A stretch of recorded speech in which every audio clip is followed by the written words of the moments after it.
Hello friends, എല്ലാവർക്കും മഹാലക്ഷ്മി സീരിയലിൻ്റെ ഇന്നത്തെ എപ്പിസോഡിൻ്റെ റിവ്യൂയിലേക്ക് സ്വാഗതം.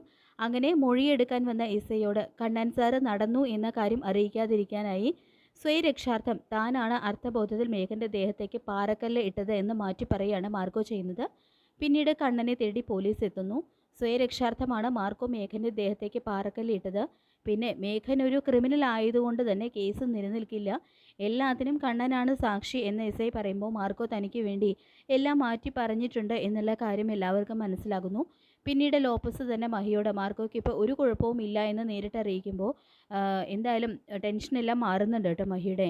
ഏതായാലും ഒടുവിൽ കാര്യങ്ങളെല്ലാം കണ്ണനും മഹാലക്ഷ്മിക്കും മാർക്കോയ്ക്കൊക്കെ അനുകൂലമായിട്ട് തന്നെയാണ് വരുന്നത്. പിന്നീട് കമലേശ്വരത്തെത്തുന്ന മഞ്ജു തനിക്ക് പറയാനുള്ളത് മുഴുവൻ ദുർഗയുടെയും സ്വാതിയുടെയും കരുണയുടെയും മുഖത്ത് നോക്കി പറയുന്നുണ്ട്. മേഘരൊന്ന് മരിച്ചു കാണണമെന്ന് ആത്മാർത്ഥമായിട്ട് ആഗ്രഹിക്കുന്നുണ്ട്. നിങ്ങളെപ്പോലെ അമ്മയുടെ മകളായിട്ട് പിറന്നതിൽ ഞാൻ അങ്ങേയറ്റം ദുഃഖിക്കുന്നു. തുടർന്ന് എടി കരുണ, നിൻ്റെ അച്ഛനും മുത്തശ്ശിക്കൊക്കെ ഒരുപാട് സ്വത്തുക്കളുണ്ടല്ലോ, പിന്നെ എന്തിനാടി കണ്ണേട്ടൻ്റെ സ്വത്തിൽ കണ്ണു നട്ടി ഇങ്ങനെ കഴിയുന്നത്? തുടർന്ന് സ്വാതിയോടും പറയുന്നുണ്ട്. ഇനിയെങ്കിലും നല്ലവളാണെന്ന് നോക്കാനൊക്കെ മഞ്ജു പറയുന്നുണ്ട് കേട്ടോ. ഇതിനിടയിൽ മഞ്ജുവിനെ അടിക്കാനായിട്ട് കൈയൊങ്ങിയ ദുർഗയുടെ കൈ തടഞ്ഞു പിടിക്കുന്ന മഞ്ജു, ഇങ്ങനെ എന്നെ തല്ലാനായിട്ട് സ്വന്തം പേരുള്ള സ്വന്തം വീട്ടിൽ നിന്ന് വേണം. ഇതെൻ്റെ കണ്ണേട്ടൻ്റെ വീടാണ്, അതുകൊണ്ട് എന്നെ ഇവിടെ നിന്നും ഇറക്കി വിടാൻ നിങ്ങൾക്കാർക്കും യാതൊരു അവകാശവുമില്ല. ഇനി ഒരു ദിവസം കണ്ണേട്ടൻ തന്നെ നിങ്ങളെ എല്ലാവരെയും ഇവിടെ നിന്ന് ഇറക്കി വിടൂ എന്ന് പറഞ്ഞുകൊണ്ട് മഞ്ജു അവിടെ നിന്നും ഇറങ്ങി പോകുന്നുണ്ട് കേട്ടോ. അങ്ങനെ മഞ്ജു അവിടെ നിന്നും പോയതിന് ശേഷം അവളുടെ ഒരു അഹങ്കാരം കണ്ടില്ലേ? ആ സാഗർ നല്ലവനായി എന്ന് കരുതിയിട്ടുള്ള അഹങ്കാരമാണ് അവൾക്ക്. അവൻ അവളെ കളഞ്ഞിട്ട് പോകും, അന്നേ അവൾ പഠിക്കൂ എന്ന് മഞ്ജുവിൻ്റെ നേരെ ശാപവാക്കുകൾ ചൊരിയുന്നുണ്ട് കേട്ടോ ദുർഗ. എന്തായാലും മേഘേട്ടന് വളരെ സീരിയസ് ആണെന്നല്ലോ അപ്പച്ചി അവൾ പറഞ്ഞത് എന്ന് പറഞ്ഞുകൊണ്ട് സ്വാതി കരയുമ്പോൾ, അവനൊന്നും സംഭവിക്കില്ല മോളെ, എന്തെങ്കിലും അപകടത്തിൽപ്പെട്ടാലും അവൻ ജീവിതത്തിലേക്ക് തന്നെ തിരിച്ചു വരും. അങ്ങനെ ഒരു ജന്മമാണ് അവൻ്റേത്.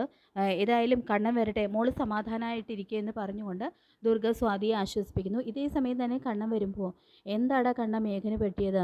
നീ അവനെ കാണാനല്ലേ തോമസ് വൈദ്യൻ്റെ വീട്ടിലേക്ക് പോയത്, എന്നിട്ട് എന്താ ഉണ്ടായതെന്ന് ചോദിക്കുമ്പോൾ, അവൻ്റെ മനസ്സിലെ സങ്കടങ്ങൾ പറയാനാണ് എന്നെ കൂട്ടിക്കൊണ്ടു പോയത്.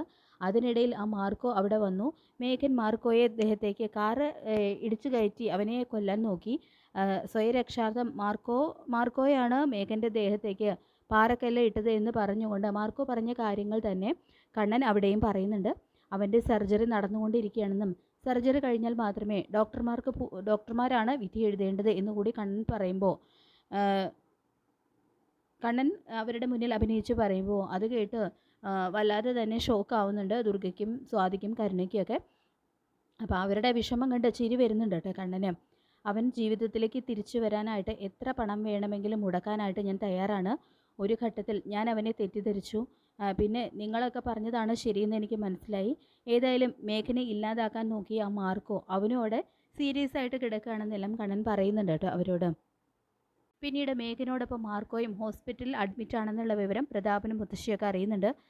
ആ മേഘന് ആ കാറ് അവൻ്റെ ദേഹത്തേക്ക് കയറ്റി ഇറക്കാമായിരുന്നില്ലേ, എങ്കിൽ പിന്നെ മാർക്കോ എന്നല്ല ശല്യം അതോടുകൂടി തീർന്നു കിട്ടിയേനെ. ഇനി അവനെങ്ങാനും രക്ഷപ്പെടുമെന്നാണ് എൻ്റെ പേടി. കാരണം മുറിച്ചാൽ മുറി കൂടുന്ന ഇനമാണ് അവൻ. ഏതായാലും അവൻ എഴുന്നേറ്റ് വരുന്നതിന് മുൻപ് തന്നെ മഹാലക്ഷ്മി അവളെ എന്തെങ്കിലും ചെയ്യണമെന്ന് പറഞ്ഞുകൊണ്ട് പ്രതാപനും മുത്തശ്ശിയും മഹാലക്ഷ്മിയെ അപകടപ്പെടുത്താനായിട്ട് അടുത്ത ഒരു ചതി പ്ലാൻ ചെയ്യുന്നുണ്ട്. പിന്നീട് കാണിക്കുന്നത് കണ്ണൻ മഹിയെ വിളിക്കുന്നുണ്ട്. മേഘൻ്റെ സർജറി ഇപ്പോൾ കഴിഞ്ഞു കാണും. അവൻ ബോധം തെളിഞ്ഞാൽ മാത്രമേ അവൻ്റെ അവസ്ഥയെക്കുറിച്ച് കൂടുതൽ എന്തെങ്കിലും പറയാൻ ഡോക്ടർമാർക്ക് കഴിയൂ. അവൻ റിക്കവർ ആയി കഴിഞ്ഞാൽ ആദ്യം അവൻ എല്ലാവരോടും പറയാൻ പോകുന്നത് എനിക്ക് നടക്കാൻ കഴിയും എന്നുള്ള കാര്യമായിരിക്കും. കാരണം ഞാൻ നടക്കുന്നത് അവൻ നേരിട്ട് കണ്ടതാണെന്നെല്ലാം പറയുമ്പോൾ, എങ്കിൽ ആ സത്യം എല്ലാവരും അറിയുമല്ലോ കണ്ണേട്ട എന്ന് മഹി ചോദിക്കുമ്പോൾ, ഇനി അവൻ പറയാതിരിക്കണമെങ്കിൽ അവനെ ആരെങ്കിലും കൊല്ലണമെന്ന് കണ്ണൻ പറയുമ്പോൾ ഞെട്ടിത്തരിക്കുന്നുണ്ട് കേട്ടോ മഹി. വേണ്ട കണ്ണേട്ട, അങ്ങനെ ദൈവം കൊടുത്തിരിക്കുന്ന ജീവൻ എടുക്കാനായിട്ട് നമുക്ക് അധികാരമൊന്നുമില്ല. അവൻ്റെ നാവിൽ നിന്നും സത്യങ്ങളെല്ലാവരും അറിയുകയാണെങ്കിൽ അങ്ങ് അറിയട്ടെ, അല്ലാതെ കണ്ണേട്ടനായിട്ട് ഒന്നും ചെയ്യാൻ പോകരുത് എന്നെല്ലാം മഹി പറഞ്ഞു കൊടുക്കുന്നുണ്ട് കേട്ടോ കണ്ണനോട്. പിന്നീട് കണ്ണൻ മേഘനെ കാണാനായിട്ട് ചെല്ലുന്നുണ്ട്. സർജറിയൊക്കെ കഴിഞ്ഞെങ്കിലും വെന്റിലേറ്ററിൻ്റെ സഹായത്തോടു കൂടി തന്നെയാണ് മേഘൻ്റെ ജീവൻ നിലനിർത്തിയിരിക്കുന്നത്. പിന്നീട് കണ്ണനാണെങ്കിൽ മേഘനോട് പല കാര്യങ്ങളും സംസാരിക്കുന്നുണ്ട്. പക്ഷേ അതിനൊന്നും മേഘൻ തിരിച്ച് റെസ്പോണ്ടൊന്നും ചെയ്യുന്നില്ല. അപ്പോൾ ഇതേ സമയം ഡോക്ടർ വരുന്നു. അപ്പോൾ കണ്ണൻ പറയുന്നുണ്ട്, ഇവൻ എന്താ ഡോക്ടർ ഇങ്ങനെ, ഞാൻ ഇവനോട് സംസാരിക്കാൻ ശ്രമിക്കുന്നുണ്ട്, പക്ഷേ ഇവൻ ഒന്നിനും റെസ്പോണ്ട് ചെയ്യുന്നില്ലല്ലോ എന്ന് പറയുമ്പോൾ തന്നെ ഡോക്ടർ മേഘൻ്റെ പൾസ് റേറ്റും ഹാർട്ട് ബീറ്റൊക്കെ പരിശോധിക്കുന്നുണ്ട്. തുടർന്ന് ആ ഒരു ഞെട്ടിക്കുന്ന സത്യം ഡോക്ടർ കണ്ണനെ അറിയിക്കുന്നുണ്ട് കേട്ടോ. അതായത് ഇയാൾ ജീവനോടെ ഇല്ല, ഇയാൾക്ക് ബ്രെയിൻ ഡെത്ത് സംഭവിച്ചു എന്നുള്ള കാര്യം ഡോക്ടർ കണ്ണനെ അറിയിക്കുന്നുണ്ട്. അങ്ങനെ കണ്ണൻ വിചാരിച്ചതുപോലെ, കണ്ണൻ ആഗ്രഹിച്ചതുപോലെ തന്നെയാണ് കാര്യങ്ങൾ വരുന്നത്. അതായത് മേഘനയിൽ നിന്നും താൻ നടന്നു തുടങ്ങി എന്നുള്ളൊരു സത്യം ഇനിയൊരിക്കലും ആരും അറിയാനായിട്ട് പോകുന്നില്ല.